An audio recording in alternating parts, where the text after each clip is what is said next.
পুরুলিয়াতে পড়ছে বরফ, তাও আবার একাধিক জায়গায়।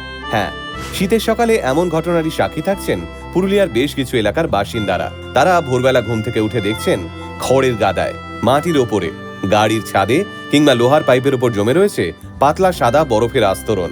কিন্তু দার্জিলিং হিমালয় থেকে 700 কিলোমিটার দূরে এক রুক্ষ মালভূমিতে বরফ এলো কোথা থেকে? বলছি, আসলে বিষয়টা বরফ পড়ছে নয়, বরফ জমছে।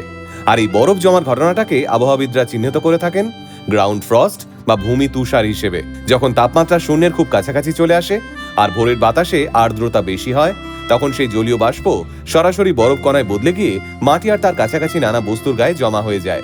এবার অযোধ্যা পাহাড়, বেগুনকোদর এবং বান্দোয়ানের মতো পুরুলিয়ার পাহাড়ি ও গ্রামীণ এলাকার মানুষেরা জানুয়ারির প্রথম সপ্তাহ থেকেই সাক্ষী থাকছেন এমন দৃশ্যের। গত 9 থেকে 11 জানুয়ারি সব থেকে বেশি গ্রাউন্ড ফ্রস্ট জমেছিল এই সব অঞ্চলে। 2019 সালের ডিসেম্বরেও এমন দৃশ্য দেখা গেছিল এই অঞ্চলেই। এই ভূমি তুষারের নেপথ্যে মূল কারণ হলো উত্তর ভারতে চলা প্রবল কোল্ড ওয়েভ। পাঞ্জাব এবং হরিয়ানায় ভোর রাতের তাপমাত্রা এখন প্রায় মাইনাস ছুঁই। আর এবার তারই প্রভাব পড়ছে বাংলার পশ্চিম প্রান্তে।